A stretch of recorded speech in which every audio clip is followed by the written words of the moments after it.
দীঘায় এসে আমরা এই রুমটা বুক করেছি, আর এই রুমটা খুবই পছন্দের। তো তোমরা তো জানো আমি 10টার মধ্যে পৌঁছে গেছি। তো এই রুমটায় এসে আমরা ফ্রেশ হয়ে আমরা চান করার জন্য রেডি হয়েছি দুজনে। তো এই দেখো চান করতে চলে এসেছি। আর তোমরা তো জানোই কয়েকদিন আগে আমি দীঘায় এসেছিলাম, তো তোমরা ভিডিওগুলো সেটা দেখে ফেলেছো। তো কী মজা করলাম এই ভিডিওর মধ্যে তোমাদেরকে জানাবো। আর জলটা না খুবই ভালো লাগে আমার, বিশেষ করে সমুদ্র জিনিসটাই আমার ভালো লাগে। আর জল দেখলে আমি থাকতেই পারি না, কতক্ষণে ঝাঁপাবো। কিন্তু জানো তো আমি না সাঁতার জানি না, তবুও জল দেখলে এত ভালো, এত আনন্দ লাগে কিসের জন্য আমি নিজেই বুঝতে পারি না। সেটা তো আমাকে দেখেই তোমরা বুঝতে পারছো। তো তোমাদের দাদা ভাইকে ক্যামেরাটা ধরিয়ে আমি একটু ডান্স করছিলাম। আর ফোনটা যেহেতু নিয়ে গেছি, একবার ও ধরছে ফোন, একবার আমি ধরছি ফোন, কিছু করার নেই। তো প্রথম দিন এইভাবে একসাথে চান করা হয়নি, আলাদা আলাদাভাবে আমরা চান করে নিয়েছি। কিন্তু পরের দিন আমরা ফোনটা রুমে রেখে খুব ভালোভাবে এনজয় করেছি। ওর দুজনে মিলে একসাথে চান করেছি, সেটা তো দেখানো যায় না, কারণ যেহেতু ফোনটা নিয়ে যাই, ফোনটা নিয়ে গেলে পুরো ভিজে যেত। তো সেটা যাওয়া হয়নি। দেখো এটাও লাফাচ্ছে, এ কিন্তু সাঁতার জানে, কিন্তু না জল দেখলে প্রচণ্ড ভয় পায়। তা আমি ভাবি যে আমি সাঁতার জানি না, জল দেখলে এত ভালো লাগে, এত ভিতরে যায়, আর এ সাঁতার জানে তারপরও এত ভয় পায়। তো কী আছে, তাই তো কোনো অসুবিধা নেই। তো আমরা এইভাবে একটু মজা করছিলাম। তো সমুদ্রে বেশি চান করলে না পুরো এমনিতে কালো ভূত, আরও কালো ভূত হয়ে যাব। এর জন্য তোমার দাদাভাই বলছিল বেশি জল মুখে নিও না, নাহলে মুখ এত কালো হয়ে যাবে, পরে আর ভিডিওই করতে পারবে না, আর ভালোও লাগবে না দেখতে। তো তাই আমি বেশিক্ষণ চানও করিনি, রোদ প্রচণ্ড ছিল। তো যেইটুকু করেছি ভালোই মজা করেছি দুজন মিলে। তো অল্প একটু চান করা হয়ে গেছে, তারপরে আমরা এখন আবার রুমে যাবো ভেজা কাপড়ে। এই দেখো তোমার দাদাভাইকে ডাকছি, কিন্তু তোমার দাদাভাই আসছেই না। কী যে করছে, ও না আসতে পারছে না, ওকে ঢেউয়ে টেনে টেনে নিয়ে আসছে। তারপর বললাম তুমি আসছো না, আমাকে এভাবে ফোনটা রেখে তুমি বেশি চান করছো, ঠিক আছে আমি যাবোই না। তো আমি রাগ করে একটু পাথরে বসে পড়েছি যে না তুমি অনেকক্ষণ চান করেছো, আমি এখন এখানে বসে একটু মজা নেবো, তারপর আমি যাবো। তার আগে আমি যাওয়া যায় কোনো সিন নেই, ওকে ফোনটা ধরে বসিয়ে রেখেছো। আমাকে পেছন থেকে না অনেকবার ডাকছে, কিন্তু না আমি কোনো সারা শব্দ কিছুই দিচ্ছি না, কারণ এখানে চান করার মজাটাও আলাদা, ওইখানকার মজাটা আলাদা, আর এখানে পাথরে বসে চান করার মজাটাই আলাদা। তো ওইভাবেই দাঁড়িয়ে আছে, কিছু করার নেই, কারণ ওর হাতে ফোন আছে, ও আসতেও পারবে না। তারপর দেখলাম না বেচারাটা এত কষ্ট করছে, ফোনটা ধরে আছে, তো এই আনন্দ উপভোগটা ও একটু কিছুটা করুক। তারপর আমি নিজে ফোনটা নিয়ে ওকে বললাম যাও, এই আনন্দ উপভোগটাও তুমি করে আসো, তুমি এমনিতে তুমি ভয় পাও, তো এক জায়গায় বসেই চানটা করে আসো। তাই ওকে একটু ফোনটা দিলাম চানটা করিয়ে নিতে। তো দেখুক, ও এখন একটু মজা করুক। আর দীঘাতে একটাই জায়গা হচ্ছে মন্দারমণি। তাই আমরা নিউ দীঘাতে তো যেহেতু রুমটা নিয়েছি, তো মন্দারমণিতে যেতে টোটো গাড়িতে যেতে হয়। তো টোটো গাড়িতে চান করে ভিজা কাপড়ে আসার সময়, এটা হচ্ছে দীঘার সবথেকে বড় জাহাজ বাড়ি। আশা করি তোমরা নাম শুনেছো। তো যদি না শুনে থাকো তাহলে ইউটিউবে সার্চ করবে যে জাহাজ বাড়ি, একদম দীঘা। এই জাহাজ বাড়িটা সব থেকে সুন্দর দেখতে। তাই টোটোতে করে আসছিলাম আর একটু ভিডিওটাও করে নিলাম। আর এটা হচ্ছে নিউ দীঘার একদম বাস স্ট্যান্ড। খুব সুন্দর একটা স্ট্যাচুর মতন গাছপালা দিয়ে করেছে, মানে এত সুন্দর জায়গাটা, মানে তোমাদের কি বলবো। এখান থেকে সমুদ্র 5 মিনিটও লাগবে না, হেঁটে গেলে 1 মিনিট লাগবে। আর সমুদ্রের সাইডে আমরা এই রুমটা ভাড়া করে নিয়েছি। তো চান করে এসে ফ্রেশ হয়ে আমাদের 1:30 বেজে গেছে। তো আমাদের দুপুরবেলা খাওয়ার টাইমও হয়ে গেছে, কারণ আমরা এসে আর কিছু খাইনি। তো শুধু আমরা পাউরুটি আর একটু কেক খেয়েছিলাম। তো দুপুরবেলা খাওয়ার টাইম হয়ে গেছে। তারপর ভাবলাম আমাদের হোটেলের পাশে একটা খুব সুন্দর গোপাল ভাঁড়ের রেস্টুরেন্ট আছে। তো দেখেই ওইখানেই যেতে ইচ্ছা করলো, আর ওইখানেই খেতে ইচ্ছা করলো, কারণ আমাদের একদম হোটেলের সাইডে।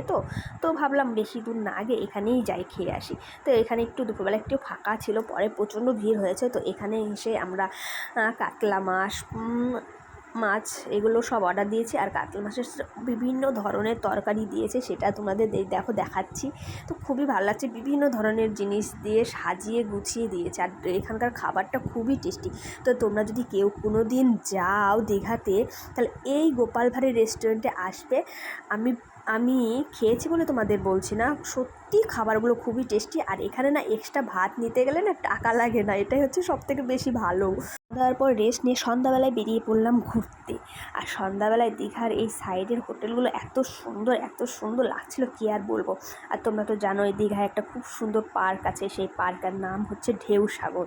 তো ভাবলাম আমরা সন্ধ্যাবেলায় বেরিয়েছি, তাহলে এই সন্ধ্যাবেলায় পার্কে যাই, কারণ পার্কে সন্ধ্যাবেলায় লাইটিং প্রচণ্ড সুন্দর পরিমাণে থাকে, ভালোও লাগে দেখতে। দিনের বেলা অতটা ভালো লাগে না, সন্ধ্যাবেলায় পার্কটা যতটা ভালো লাগে। এই দেখো পার্কের এই সাইডে মানে প্রচুর এরিয়া নিয়ে এই পার্কটা করেছে।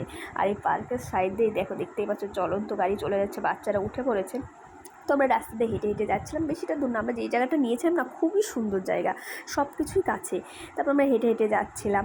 তারপরে এই পার্কটায় ঢোকার জন্য এই পার্কে হচ্ছে 10 টাকা, 10 টাকা না 20 টাকার টিকিট বোধ হয়, আমার অতটা জানা নেই। তো এই দেখো ঢেউসাগরে চলে এসেছি।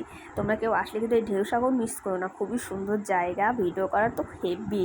এই পার্কে ঢুকতে গেলে টিকিট কাটতে হবে। এই দেখো আমাদের দুজনের টিকিট কাটা হয়ে গেছে, টিকিটটাও খুব সুন্দর দেখতে।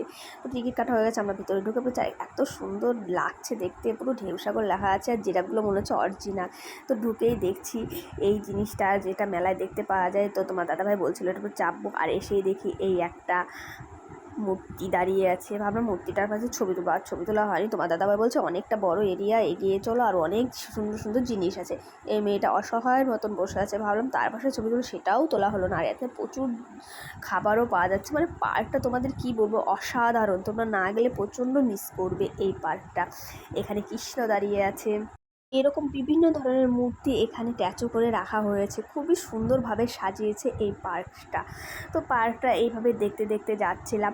আর ওইখানে এমন একটা জিনিস আছে, তোমাদের বলে বোঝাতে পারবো না, তোমাদের দেখাতে হবে জিনিসটা আদৌ দেখেছো কিনা।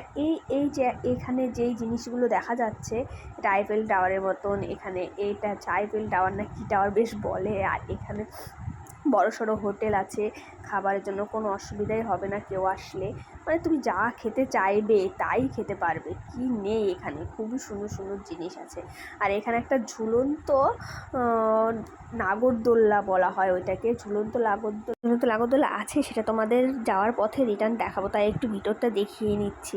এই দেখো ভেতরে কত সুন্দর সিনারি করেছে। আর এটা জানো তো, এই সিনারিটির পেছনেও আবার সমুদ্র, মানে এই লোকটা পড়ে যাচ্ছিলো, তো আমি হাসবো না কান্না করবো আমি বুঝতে পারছিলাম, মানে এই জায়গাটা এতটা স্লিপ।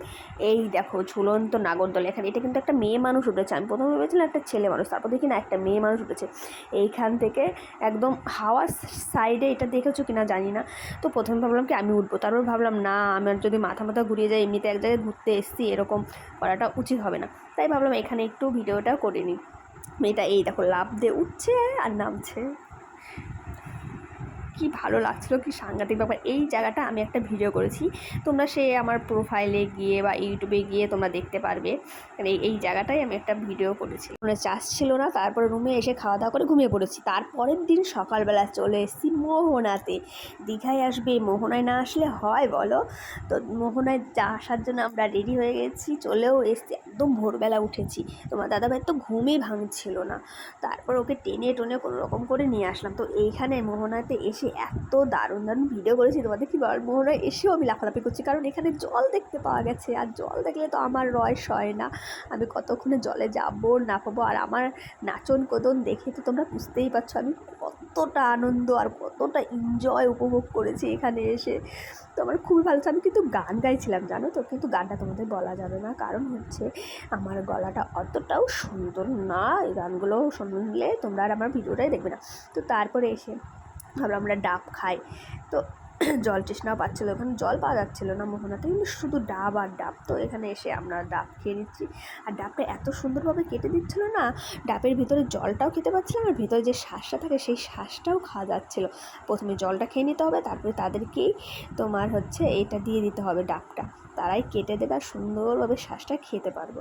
তো আমরা দুজন মিলে এইভাবে একটু মজা করে খাচ্ছিলাম, একটু ছবি তুলছিলাম, একটু ভিডিও বানাচ্ছিলাম।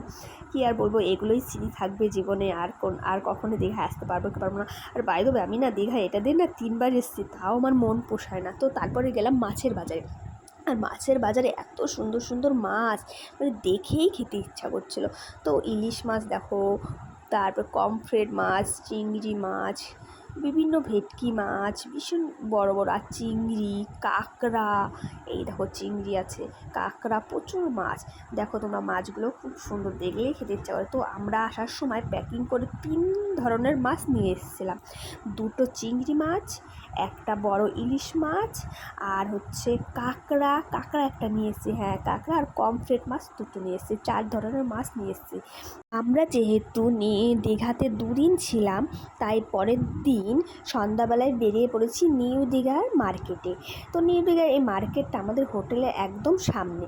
তো নিউ দীঘার এই মার্কেটটা ভালোভাবে ঘুরে নিচ্ছি, আর বাড়ির জন্য সবার জন্য অনেক জিনিস কিনে এনেছি, আর একটু অ্যাক্টিং করছিলাম। দেখো আমরা একটু ভিডিওটা করছিলাম যে কেমন লাগছে না আছে, দীঘাতে চান করে যেটুকু কালো আরও কালো ভূতনি হয়ে গেছি।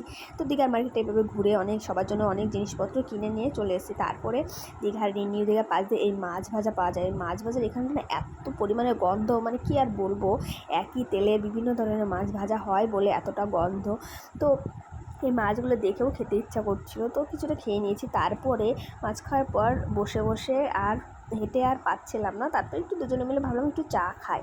তো চা খেতে আমার খুবই ভালো লাগে, তো আমি খাবো, তাই হচ্ছে তোমার দাদা ভাই খাচ্ছে, কারণ ও চা অতটা পছন্দ না, অতটা ভালো না। আর আমি একা খাবো, আমি একা কখনো খাবো না, তার জন্য বললাম আমি খাবো বলে ও খেয়ে নিয়েছে, নাহলে ও না খেলে আমি খাবো না বলে ও খেলো। তো যাই হোক, এইভাবে আমাদের চা খাওয়াটা হয়ে গেছে। তারপরে এখানে এসে না আরও অনেক জিনিস খেয়েছি। সেই ভুট্টা হয়, সেই ভুট্টা সিদ্ধ খেয়েছি। তারপরে এখানে এসে পিৎজা, 7 আপ, তারপরে হচ্ছে বার্গার, এই 3টে জিনিস অফার ছিল। সেই অফারে ওখানে প্রতিদিনই অফার দেয়। তো ভাবলাম অফার যখন দিচ্ছে চলো খেয়েই নিই। এখানে একটা ক্যান্টিন করে নতুন নতুন খাবার আছে আর এখান থেকে অফার দেয়। তো দুজনে মিলে ঠুস ঠুসকে খায়া হামদোনো। তারপরে দুজনকে ভিডিও করে দেখছিলাম, দেখো তো এরকম করে ভিডিও করলে কেমন লাগছে না লাগছে, খুবই মজা করছিলাম। তারপরে এখানে খাবার চলে এসছে। খাবার চলে আসার পর আমরা খাবারটা অর্ডার দিয়ে দিয়েছি, পিৎজা, বার্গার আর 7 আপ। তো খাবারটা তৈরি হতে হতে আমরা একটু ভিডিওর সাহায্যে, ক্যামেরার সাহায্যে একটু মজা করছিলাম দুজনকে পাশে বসে। তো আমাদের খাবার চলে এসছে, এই দেখো এটা পিৎজা আর হচ্ছে বার্গারটা আসবে, 7 আপটাও দিয়ে যাবে। প্রথমে পিৎজাটা দিয়ে দিল, ওর ভালো লাগছে না খেতে, আর আমার তো খুবই ভালো লাগে খেতে, কী করবো আমি খেয়ে নেব। তারপর আমি খেয়ে নিচ্ছি আস্তে আস্তে করে সবটুকুই। ও আর খেতে পারছিল না, ও এখন বার্গারের ওর নাকি কোনোটাই ভালো লাগছিল না, পিৎজা না বার্গার, শুধু 7 আপটা অল্প একটু খেয়েছে। আর আমার তো পেট ভর্তি, তাই ও ঢাকাই পরোটা আর চিকেন নিয়ে